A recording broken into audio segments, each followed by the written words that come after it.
Cool. Let's do it. Ladies and gentlemen, welcome to another episode of Unsolicited Lifting Advice. My name is Sam. My name is Momentous.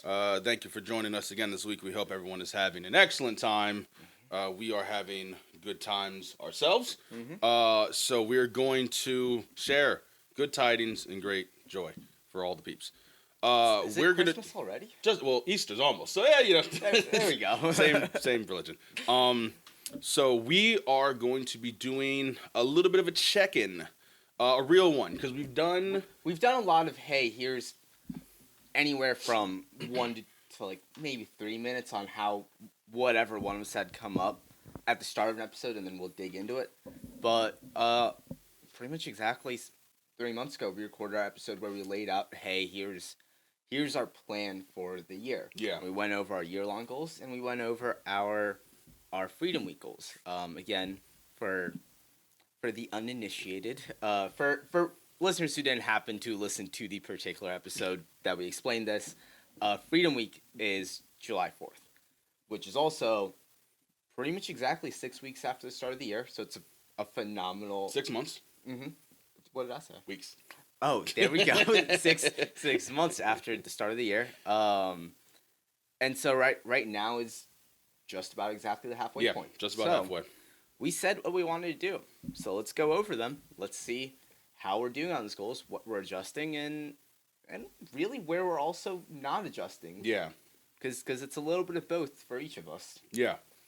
So I guess I can start with I am adjusting the 6-month weight goal. So we started, and I think the first time I really said the goal might have been episode like 4 or 5. I can't remember what. But I was hoping to be like 265, as close to 265 by 4th of July week as possible. I am adjusting that to hopefully be around 285 by Freedom Week. And the reason for that is it's a couple. One is, as we discussed many times, the scale is not the only measure of progress, the only way to quantify that you are in fact improving. And the rates where I'm at right now, I'm between 312 and 310 in that range pretty consistently, with obviously excluding the little carb spikes after the weekend. Yeah, so I can get down to 312 pretty consistently again. Yeah. So that weight's around there, but I did just for the first time on Friday visibly notice some positive changes. So that was huge. That's where it gets good. Yeah, so that's huge for me, because as much as I can talk about knowing that the scale's not the only metric, and you just got to keep consistent and it'll happen, it's nice to see visible progress. And again, for the first time, I can go and look, ooh, that's the thing that is changed. For me, it's in my stomach. I hold all of my fat is in the spare tire right here. So for the first time, I was able to look and see like, oh, I'm losing some fat in that area. So cool. So yeah, so validates the dieting, validates the meal plan, and the workout program that I'm doing is, hey, this is working. And it's always been working because, the numbers are solid and the plan is sound. But it's nice to get that validation, that visual validation. And with that, I'm going, okay, so I can bump that ideal weight by July 1st, July 4th up a bit. But knowing that, again, at how things are going right now, I'm going to be in a good spot. That 285, which again I still think is a very realistic number for 3.5, 4 months. I think that's a realistic place to get to, or as close to that as possible. But I think I'll probably look better than I think I might at that weight. Yeah. Than as opposed to just like hard stacking 265, and if I don't hit it, I failed. Yes. So two quick notes. One, dude, 3 months. Yeah. You made me pull up the calendar and be like, am I wrong?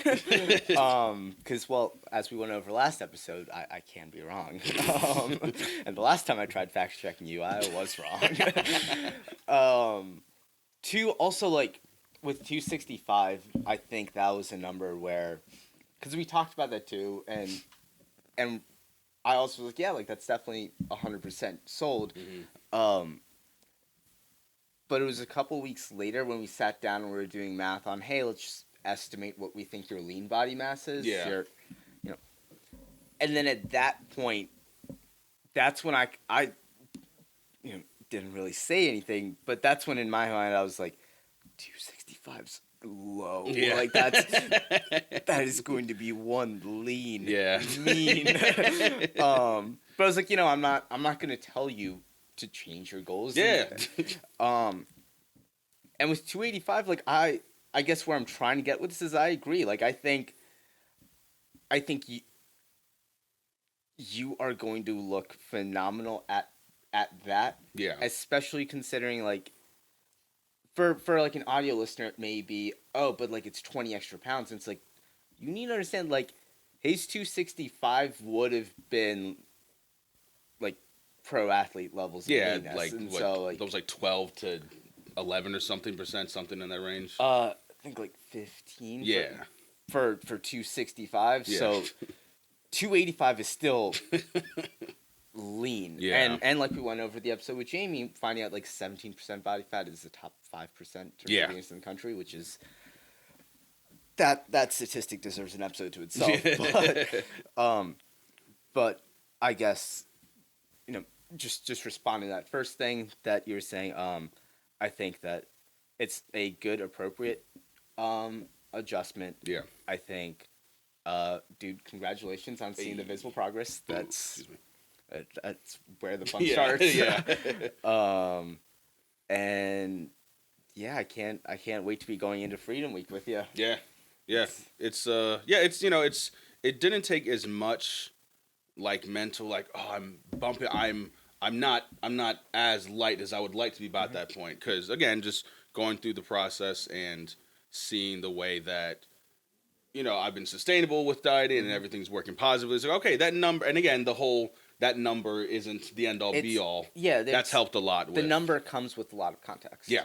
And on that note, also like the amount that your strength has continued increasing throughout this entire period too, and not in my sort of bullshit 5-pound PR sort of way, but actual real strength gains. Yeah. Is another part of the equation that deserves some emphasis. Yeah. Yeah. Hooray! All right, so that's one for me. How about you give something? Okay. Let's see. One of the things I'm adjusting. Very, very different note. So, where Sam's been seeing real progress in multiple things across the board, I've kind of felt like I'm stalling out a bit. And that's mostly because I think I'm starting to get to a point of you have to pick what you're going to do and do that one thing well. Mm-hmm. And so most of last year, actually pretty much all of last year, I was able to lose weight while putting on size and strength. And yay, phenomenal. That's the dream. I think this year, in my mind, I was going to like just keep doing that the entire time. Mm-hmm. And that just hasn't really been the case. I have made a good amount of progress. Like our December 31st weigh-in was 162 for me. Mm-hmm. I've gone over a couple times why I think that number's a little inflated, but even if we call it like 157, 158, right now, this past week, my average is like 146 point something. Mm-hmm. So it's like 10 pounds, which is fine, which is good. I just am kind of starting to get to a point of, because I haven't really been pushing myself diet-wise, and I've given myself a lot of flexibility and haven't really had to compromise on my social life at all, and want to do things with friends and any of that. Obviously, as much as the current global pandemic allows, I think because I don't have any of that diet fatigue, I've also expected, hey, like, I'm training phenomenally, I should be able to see strength gains and like real measurable strength gains. And the takeaway from this should not be that you should make yourself be miserable or else you'll be miserable. But I think just, hey, with where I am, I think right now I'm in one of those spots, one of those fairly rare spots where for outside of someone doing it for a competitive reason, I would be. I still think there's a value and a virtue in me being intentionally unsustainable. Mm-hmm. Um, so that's where I'm about to go. Yeah. So I guess quick 15-second TLDR of our first points. Guys, Sam's getting real pretty, and Monis is getting to be a real pain in the Yeah. ass. I mean, that's, I think, two things. Again, I have two other things. You are at least a year, if not 18 months, kind of farther ahead in this than I am, in the sense that a year ago, that's when you said, "Hey, I'm gonna make some changes," and you started on that your initial that weight loss thing again, and to got you Yeah. to that 160, 162, whatever, or 150, whatever Yeah. the number is. So yeah, I mean, a year from now, I wouldn't expect to be a year ahead from now. Besides the fact that I'm a little bit heavier and have more to lose. Either way, I don't expect to obviously be doing, be kind of losing or seeing stuff the same right I am now. You do get to a point where, like you said, like you've just been doing it for a while, and you're going to kind of plateau in certain areas. Yeah. And that's when, I mean, I remember I listened to a podcast with Matt Fraser recently where he's like, at his level, his PRs are like a kilo, like a pound, Yeah. 2 pounds, because you're just hitting that point where there's a literal limit to how far you can Like keep Matt- pushing at the Matt same Fraser level. Excuse me. is about as close to hitting your genetic limit Yeah. as a human being can be. Yeah. And so then the second thing was with the intentionally unsustainable versus the sustainable thing. We've kind of touched on before about the time and place for saying no to grandma's food and bringing your baked chicken to her house kind of thing. Yeah. And I think it's a good, because again, first of all, you have done the year of your sustainability, building the habits, which I think you've built excellently.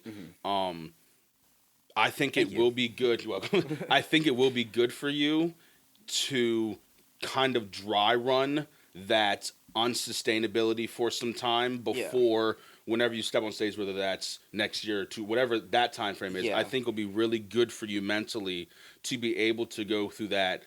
Just bite down. This is going to kind of suck for 2 months, and I'm going to kind of alienate some people. I'm going to kind of be an asshole and at dinner, but Just gonna come back in July and be like, I'm back. I have a personality again. yeah. But I think that's going to be really good because you're going to get that dry run of it now. Then that way, when you do step on and then off stage, it's not your first time going through a bite down and then we're done. Yeah. So that way you're because that's one thing you've brought up a bunch, and people who do compete talk about that flipping that switch off of I am so strict in everything. I'm really watching everything I'm eating. I like just dialed into 11.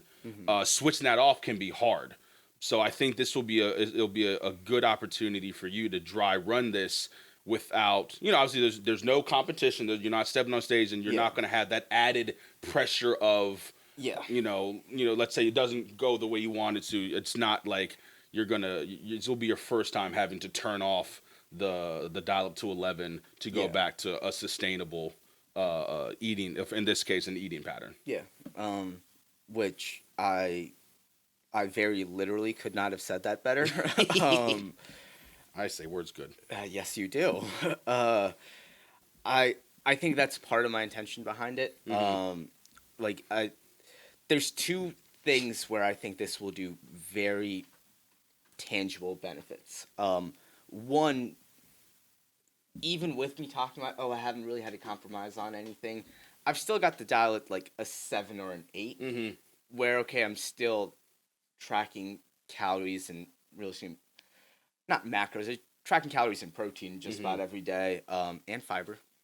Fiber's good for you. I'm still like doing almost everything, where when you combine with the fact that I want to run the marathon in December. Yeah. I'm going to start training for it in July. And I just had my first run of the year a couple days ago. And shin splints the next day. Yay.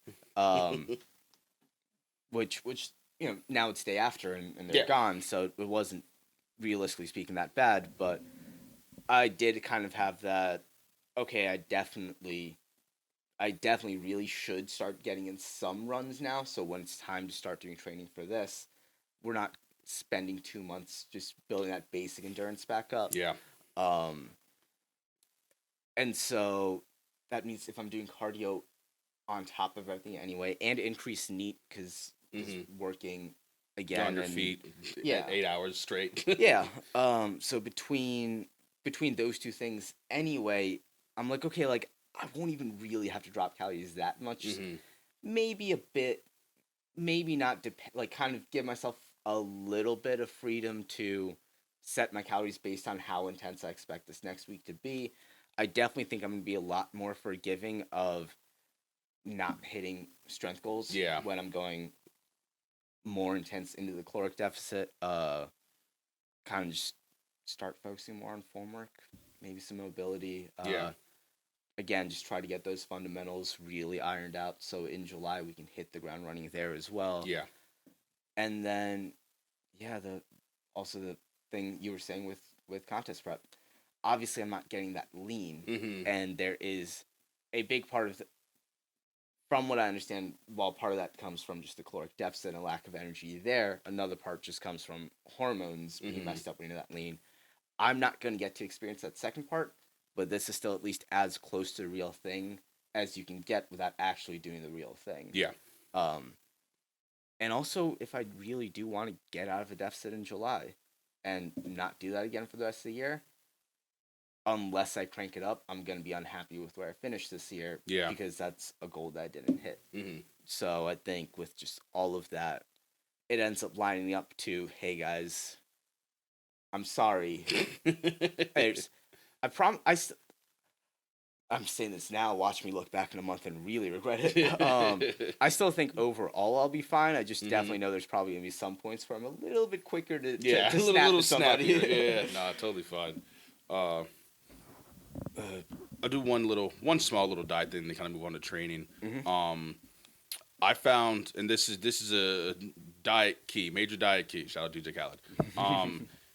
I found that when you've been meal prepping, this is going on 12 weeks. Yeah. And again, I'm very happy with where I'm at. Yeah. Something that I figured out that's really useful is the order in which you eat your meals. So you have, let's call it 3 main, and then you fill in with the snacks and the like Greek yogurt, protein powder, whatever your fill-ins are.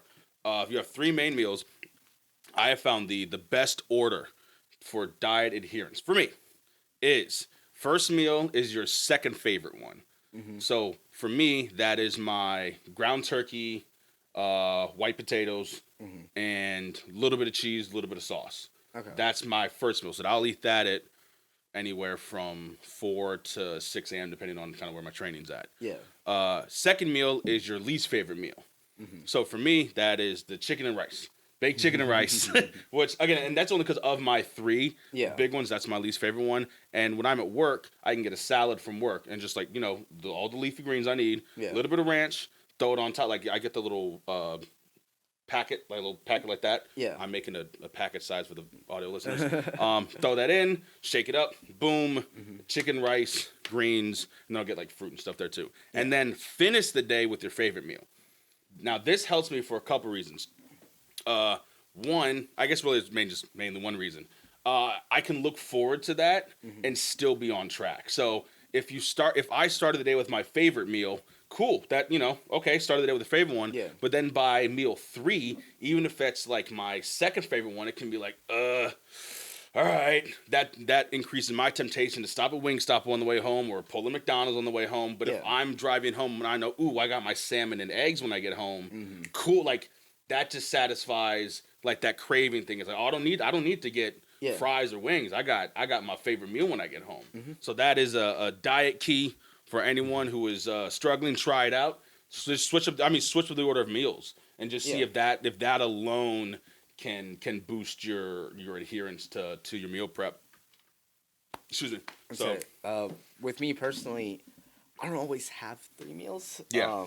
Just it's a lot of times it's not even intentionally. I'll have like a little snack before going to the gym, come back, I'm doing whatever I'm doing, and the next thing I realize it's 3 o'clock and all I've had all day is, a little bit of Greek yogurt and some cereal before going to the gym. Um, but that last meal, I couldn't agree more. Yeah. I'll I'll just have a big meal at the end of the day with whatever sauce I'm craving. Yeah. And then I'm going to bed in a full stomach and the world is perfect. And never mind. All things are right. Yeah, just whatever else happened in the rest of the day is ancient history. Who cares? Yeah. We had a good last meal. And then you're going to bed on a full stomach. So are you dieting? I'm pretty sure definitionally you're not. Yeah, it's like you don't go to bed hungry, you're not dieting.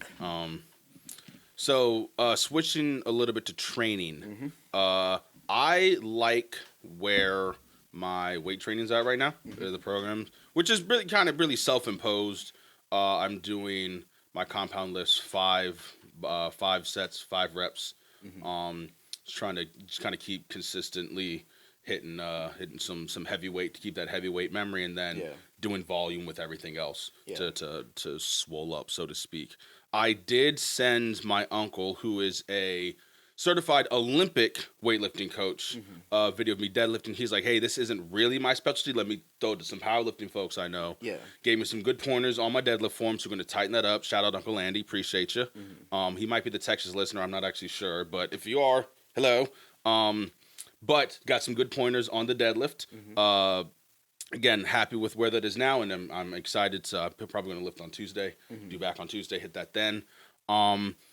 Probably going to add some cardio in. So, yeah, and not really for the deficit, more just for the heart, just to start training the heart, getting the boosting up. I'm lucky again with my job. I, do building rounds. And a round is a mile. I've probably said that before on the podcast. But, do 2 of those a day. Takes, 20 to 25 minutes, depending on how quickly I'm walking. If I, if it's like during class, I got to weave through students kind of thing. But, 2 miles a day, even if I just get one between carpool and recess student, blah, blah, blah, I'm on my feet a lot. But this is, to get the heart, just get that heart crank and get it moving. Yeah. I did really enjoy, 20 minutes of elliptical, just, crank it out. Not like sprints, but you get that heart rate moving. Yeah. I like that. I like the feel. I like kind of how you feel after about 20 minutes of that, 20 to 30 minutes. So I'm thinking of adding that in just as a, metric of let's just keep everything, lubed up, greased up, and just continue to walk, at work, because I think that's really important for the weight loss thing. You just got to move your body in real space. But yeah, thinking of adding that, or I like hill walking, walking the treadmill and an incline. Yeah, that's great too. But yeah, I'm thinking of adding some of that in, just kind of semi cool down as well. Just something kind of at the end to just all right, let's shake it out, loosen it up. I've definitely found doing work like that, especially specifically like that with the elliptical or the treadmill incline, something that's very low intensity, low impact, and steady state. That I found that does a lot to help me feel like I'm recovering faster. Where I'm not gonna go squat, hit the treadmill, and that means I can squat heavy again tomorrow. Absolutely not. But at least in terms of, like leg day soreness and things like that, it just hasn't nearly been as much of a problem for me. Even to the point of, if I do have an intense leg day and then the next day I'm feeling just some tight knees, maybe like my hip flexors are a little bit tighter than they should feel. At that point, I'm going into the gym and just doing 20 minutes on the elliptical, going on a half hour stroll through town, anything like that. And in the end, I'm like, this is gone. This issue wasn't bugging me, because it's not an injury. And until it gets to that level, movement is medicine. And that really can just help you feeling okay. But wow, cardio. It's the hated hated by bros everywhere. But no, I mean, even just for the simple fact of like training your heart, like It's lifting heavy is great, and you can definitely get your heart rate pumping with mm-hmm. that. But it's very different from like dedicated. All right, let's make this thing work a little bit. Yeah. Not maxing out, not blowing it out. We're not doing sprints. Yeah, Although you're I not doing like hit training. yeah, hits but, cool. Which again, I do. Drop a little more weight. I'll probably get more into that as well. But like right now, it's just all right. Let's get on the elliptical. Let's get the heart pumping, and let's remember what it's like to. Because I'd love to get into running. Just Yeah. because it's good for you. It's fun. It's something you can always do. Yeah. And then I've been like. I've been the guy who's like kind of huffing and puffing and like, all right, no, we can, just Yeah. let's I don't want, I don't want to be that guy who's holding the group back or doing a tough mutter and people are slowing down because your boy's gasping, sucking wind. So See, you're already more excited about running than I am. I know I've said this off camera. I don't think our listeners have heard this yet. One of my motivations for running for the marathon. yeah, One, it's the last thing on my fitness bucket list that requires dedicated preparation. So I'm like, okay, after this, we can give the Iron Game just a little more real dedicated time without anything else being put off or anything else in the back of my mind. But then also that is my I never have to run again card. yeah, If I'm doing cardio for a cut, that's different. yeah. But with that exception, you want to go on Thanksgiving 5K? I'm sorry, I don't do those anymore. Just not my thing, man. I'm not saying they're beneath me. I'm not disputing it either. Just, obviously, most of that is said in jest. Yeah. But there is some truth in a joke. Yeah. No, but I get it. Like the like, I've done like the short of then like the ultra marathons and then like the Moab 205 and those crazy Cam Hanes style things. The marathons, cool. You've done it. That's the biggest. I mean, the first guy who did it died. And now we do it for fun. That. Oh, yeah. Like, the first guy who ran the marathon died. Now, granted, he just fought like a war. Yeah. And then ran the marathon. But yeah, and now we run in his honor, I guess. Shout out the man for marathon. But no, that's the top of the running hill for the overwhelming majority of people who aren't psychos. Yeah. And even the people who run marathons are kind of psychos, but I think it is fair to say that my goal is not to run a marathon, it is to complete a marathon. Hey, that's still an admirable goal.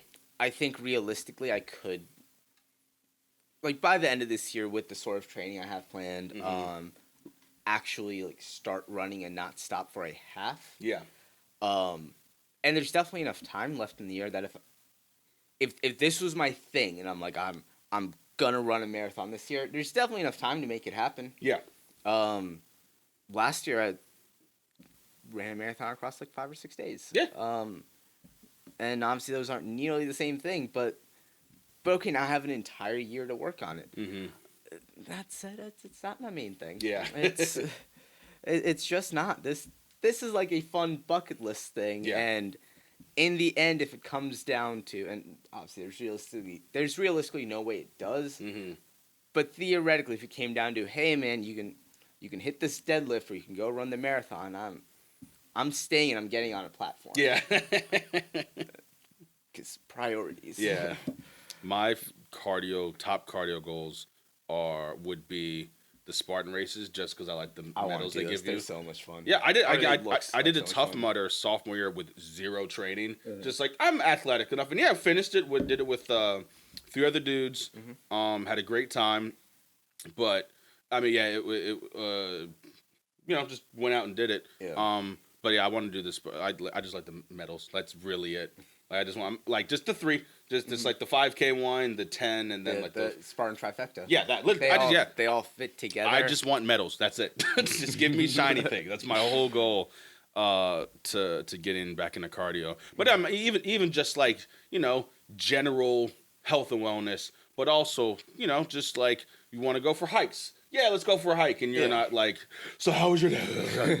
Yeah, I'm having a really good time. Like that, you just can't talk. Yeah. you know, to be able to comfortably do that kind of stuff, and not be like just sucking. Also, I remember like one time after the Caps won the the Stanley Cup, we were in DC and we were hanging out, having fun, and we walked people back. We walked some friends back to their car, and then we started running back to the thing. And I'm like, okay, this is kind of good. And I was a little lighter then, but I'm like, yeah, no, if something happens, I want to be able to, oh, let's go that, okay. And I'm like, wait for me, God. I want to be able to, Yeah. Now, see, without necessarily saying the name, the person who you did that with is the person who I used to go on 3 a.m. runs with. Oh yeah. Because we would be heading home. This back to our fitness roots. Yeah. We'd be heading home after closing down the bars, and then realize what time we have to wake up to go to the gym. Yeah. And, and we have tryouts coming up. All right, let's go. Call that multitasking. Just wrapped 3 things all into one. Getting home, getting ready for the next day, and we're training for trials. Hey man, there's just not enough time in the day. So especially when you're at the bar from 8 to 3. I don't know where the time goes, man. It's crazy. We just wake up and then the day's over. All right, I guess since we talked about training, I touched on this a bit. I'm gonna try my absolute best to make myself understand that in the next 2 to 3 months, however long this does end up going, there's not gonna be much coming out of PR Town. The single exception that I could see to that, and that I hope will end up happening from that, is weighted exercises, which I've started doing again in the last couple of days, couple of weeks, excuse me. Just in terms of grabbing a dip belt and pull-ups and dips with them. In terms of that, it has been kind of nice because I hadn't really been doing those exercises again in a while, and those used to be a fairly significant part of my training. So just getting back into that, I in the past wasn't able to do sets with weighted pull-ups. Yeah. And so that's nice to find out, okay, it's a tenor. We're not getting too excited, but it's still something. It's still more than 0. It is more than 0. Can count.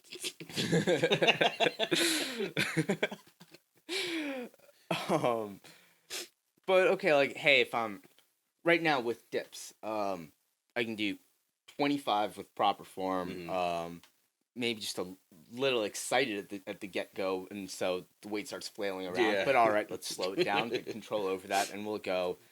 I thought I hit 35 for a set of 10. Then I went back and looked at the footage, and the old elbow was not hitting 90 degrees. Yep. So there's flag on the play. There's a red light, and we're not getting it. Yeah. But it didn't feel terrible, so I think. This next week's a deload. But I think after that, realistically, within a week or two, definitely I should be able to do 3 sets of 10 with that. Nice.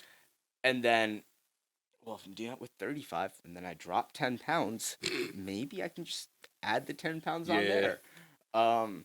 Which I'm hoping should work out, because my strength on the big threes relatively stayed the same. Again, just like ignoring 5-pound PRs.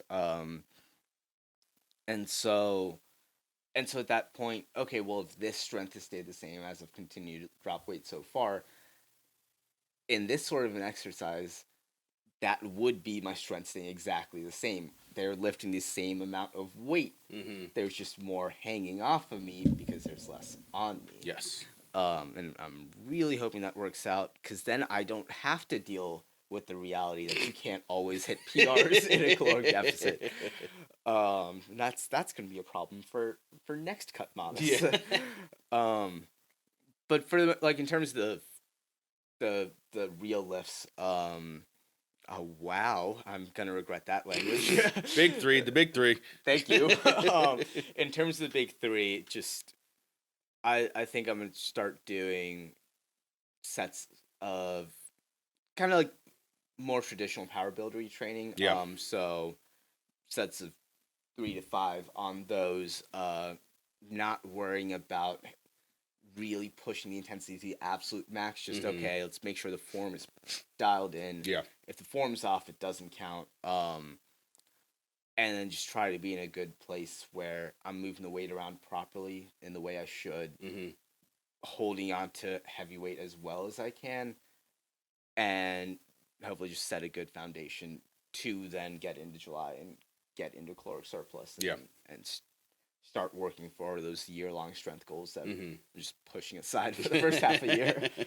Um, yeah, that's really about it because we've already talked about me starting to do runs again and, Yeah. and NEAT going up. So I think I kind of wish I could have more exciting training things to talk about, but if overall it's working, there's no reason to go around Yeah. changing it. Yeah. And dips are one of those like just straight alpha like exercises where you get on even if it's just straight body weight like Yeah. and to do it with good form is I think just it's one of those things that again just like no holds barred alpha just straight it's so much like it's so close to the park workouts and like the guys who do that are all shredded Yeah, they are. to the bone and again like throwing weight on it like that's again, this it's a nice. I mean, Dom has the best lines He about. does. He does. about- I would be lying if I said that wasn't part of the reason why I Yeah. started doing this. The other part is all of this, you know, hanging from the deck. the other part's all of the proper, hey, this is how it can make things mentally easier on me, sort of things that we just went through. But, Yeah. But 100%, Dom skits were a reason for why. Like I was supposed to do lat pull downs, and both of the things were taken. Yeah. And I looked at the pull up bar. I'm like, we haven't done that in a while. Yeah. Cranked out my first set. I'm like, that wasn't that bad. Yeah. And those are things pull ups, dips, like pistol squats, like things that will get very quickly lost in kind of lost in the sauce, so to speak, when people start training because you go, oh, well, that's just my body, like. Come on, like, yeah, I mean, I move that all the time, but like the reality of doing a good form pull up, doing a good form dip, and having the isolated single leg strength, both quads, glutes, and hamstrings to do a pistol squat. I can't remember the last time I tried a pistol Same. squat. Yeah, no, I wouldn't right now. But again, those are great things to work towards that you can do, because it's still just your body. Yeah. Where you can do when you're in your kind of heavier, caloric deficits. Yeah. Because again, it's just you, and also things that get overlooked by a lot of people. That you can be, super jacked, but like can you do a good set of 5 pull-ups? Maybe not, but the only way to do it is to get better. That's one thing Iron was talking about. Shout out Iron, was when he was getting ready for his military fitness test. He's like, all they care about is pull-ups, sit-ups, the overhead, the ammo can press, and they say so. All he was doing was pull-ups, push-ups, and like those specific things. Because the only way to get good, specifically pull-ups, is to do pull-ups. Like you can't do lat pull-downs. It's not the same. No, it's a very different movement. You would think it carries over really easily. Yeah. Especially with how, not 100%, but how relatively interchangeable they can be in terms of like hypertrophy training. Yeah. But yeah, these sort of increases I've seen in lat pull downs are not what I've seen in pull ups. I can tell you that. And even right now, I've been going up in terms of pull ups and going down with my lat pull down. Yeah. Barely hanging on to even, and I just really admitting faults. I can admit those last couple reps start getting like borderline of, okay, if you're really just cranking your neck up, did you get it? Did you get the bar down enough? Exactly. You stop the motion here, and then you. The answer is no. Those playing along at home. So yeah, it's just been a nice little side sort of thing, and especially with the weather getting nicer. I've talked with some friends about going out and doing some rock climbing and whatnot.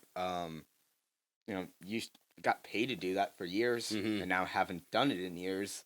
So that's one is okay. It would be nice to be able to pull my body up with nothing but my arms. That could be a useful skill to have when attempting to climb things that they invented stairs for. Once again, shout out Don Mazzetti. We should do an episode on apocalypse prep, like working out for the apocalypse, where it's like pull up, like dude, that's when the body weight stuff with the cardio really kicks in. Muscle ups, yeah, 100%. Yeah. I haven't started trying those yet. No. I mean, again, that's a goal for sure. To not only, it's something not a ton of people can do, but just functionally, like if you need to pull yourself up from something, it's like all the bicep curls and chest presses in the world aren't gonna help you pull yourself up a ledge or something. So yeah, maybe jot that down. We'll do an episode on apocalypse lifting, on how to be fit for the zombies. Cardio and a good machete is the answer to that. So we've done.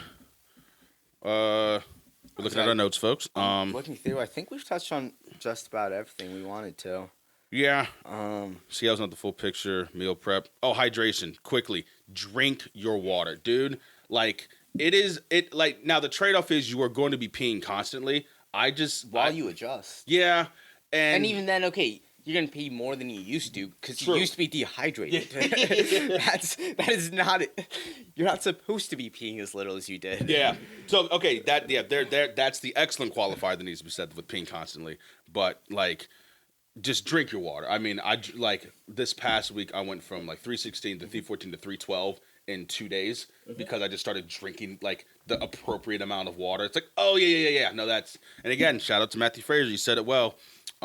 If sleep and hydration came in a pill form and cost $100, you would not be able to keep it on the shelves. Yeah. Like if you could get those things in a pill for $100 per pill, you would never have them in stock. Yeah. Like it is so important to get good sleep and to be properly hydrated. On a similar note, working out first thing in the morning, I've just for probably around 2 weeks now been consciously doing this, and it's already made noticeable differences, especially in terms of endurance and how my lifts go later on into the workout. Yeah. That's why if you look at my Gravitas now, every single workout has a little PR badge next to it. Because I'm let me think. Today we closed out with overhead tricep extensions. Little PR badge. Because I'm not entirely there's coming into a workout properly hydrated does so much to just help your muscles keep going. Yeah. Ignoring the fact that they also help out from the start and help you lift more from the start. But because I'm training essentially first thing, I'll make sure to, before leaving the house, so I still have the time to drive there and go through my warm-up for it to settle, just grab a big old mug of water and chug the entire thing. Yeah. I'm a kind of a liter first thing in the morning. I couldn't tell you what the measurement on this is. Actually, at least 750. Yeah. Yeah. Yeah. So, okay, Sam's a little more precise than I am.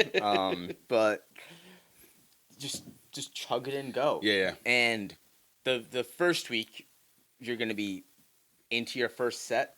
And, all right, goddamn it, I got to go pee. Yeah. You're going to be, about to walk to your third exercise, and once again, oh my god, I gotta pee again. Yeah. But that goes away. Yeah. And after your body realizes, oh, okay, this dummy's actually giving me what I need now. I don't gotta freak out every time. Like, what's happening with all this water? Yeah. And in the end, your lifts and your ego. What? Your lifts and your ego will both thank you for it. And doing healthy things that also boost your ego are just the best of both worlds. It really, you can't get better than taking care of yourself and hyping yourself up. On that note, I think that's a wrap, folks. Yeah, that's a good one. Again, just the check-in episode, the full check-in breakdown.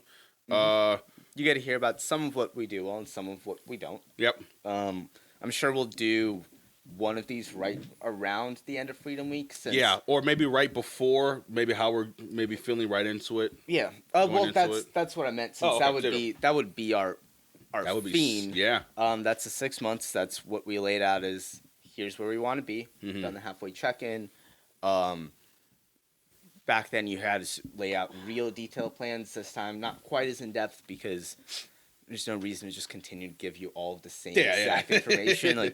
we could pull up our outline from episode 3 and be like, here we go again. But instead, just, hey, here's what's working, here's what's not.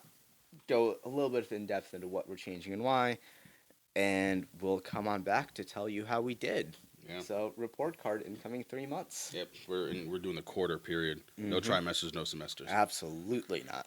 All right. So thank you again for listening to this episode of Unsolicited Lifting Advice. We appreciate the support. Everything at ULAPodcast. Rate and review us on your podcast app. Like and subscribe to YouTube. And and definitely keep sending in topics for us to talk about. So this was kind of a freebie one for us because it was doing a check-in. This was kind of planned out 3 months ago. Yeah. But definitely keep sending us in what you want us to talk about. We love doing what you guys would like us to talk about because again, it makes us our job easier. James, third one. God damn it. It makes our job easier, and we know we're actually giving you what you want from us. Yep. So it's the old win-win situation. A dub. All right, so thank you again, and we will see you all in the next one.